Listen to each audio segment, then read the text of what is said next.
အသေးကွဲခြင်းဤလျှို့ဝှက်ချက်အပိုင်းတစ်နာကျင်မှုဤအစနှင့်အထင်အမြင်ကိုစိန်ခေါ်ခြင်းဒီစကားကိုနားထောင်နေတဲ့သူတွေထဲမှာအသေးကွဲမှုတဲ့သူဘယ်နှယောက်ရှိမလဲကျွန်တော်ထင်ပါတယ်အားလုံးနီးပါးပါပဲအသေးကွဲခြင်းဆိုတာ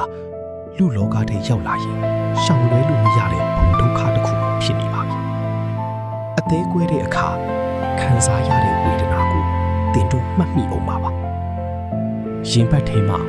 တစုံတစ်ခုလိဟာသွားတယ်လို့မျိုးအသက်ရှူရတာခက်ခဲလာတယ်လို့မျိုးတလောကလုံးမှာကိုတယောက်တည်းကြံခဲ့တယ်လို့မျိုးခံစားရတတ်ပါတယ်အဲ့ဒီအချိန်မှာကျွန်တော်တို့ဘာလုပ်ကြတယ်လဲချစ်သူဟောင်းရဲ့ဓာတ်ပုံလေးကိုပြန်ကြည့်မယ်သူနဲ့နားထောင်ခဲ့တဲ့သချင်းတွေကိုပြန်နားထောင်မယ်ပြီးရင်ကျွန်တော်တို့ကိုပြန်ပြောမိတာကငါသူ့ကိုအယမ်းချစ်တာပဲသူမရှိရင်ငါဘယ်လိုမှနေလို့ရမှာမဟုတ်ဘူးဆိုတဲ့စကားပါဒါပေမဲ့ဒီနေ့ကျွန်တော်ဒီနေရာကိုရောက်လာတာကတင်တို့ထင်နေတဲ့အဲ့ဒီအချစ်ဆိုတဲ့အရာရဲ့နောက်ွယ်ကတကယ်လျှို့ဝှက်ချက်တစ်ခုကိုဖော်ထုတ်ပေးဖို့ပါအဲ့ဒီလျှို့ဝှက်ချက်ကတော့နည်းနည်းတော့ခါသီးပါလိမ့်မယ်ဒါပေမဲ့ဒါဟာတင့်ကိုလွတ်မြောက်စေမယ့်အမှန်တရားပါအဲ့ဒီအမှန်တရားကတော့တင်ချစ်ခဲ့တာလူတစ်ယောက်ကိုသာမဟုတ်ပဲသူနဲ့အတူရရှိခဲ့တဲ့စိတ်လုံခြုံမှုနှွေးထွေးမှုနဲ့အလိုလိုက်ခံရမှုပျော်ရွှင်မှုခံစားချက်များကိုလည်းဖြစ်ပါလေဒီစကားကိုကြားလိုက်ရတဲ့အခါတင်ကိုညှင်းချင်ကြပါလိမ့်မယ်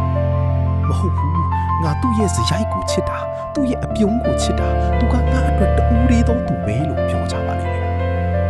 ဒါပေမဲ့ခဏလောက်စိတ်အေးထားပြီးကျွန်တော်နဲ့အတူစဉ်းစားကြည့်အောင်ကျွန်တော်တို့ရဲ့စိတ်ထဲမှာဆွေးလန်းစိတ်ဒါမှမဟုတ်လူချင်းစိတ်လို့ခေါ်တဲ့အရာတစ်ခုရှိပါတယ်ဒီဆွေးလန်းစိတ်ရဲ့သဘောတဘာဝကအယံကိုထူးဆန်းပါတယ်သူကလူကိုမမြင်ပါဘူးသူမြင်တာကအာယုံ object ကိုပဲမြင်တာပါ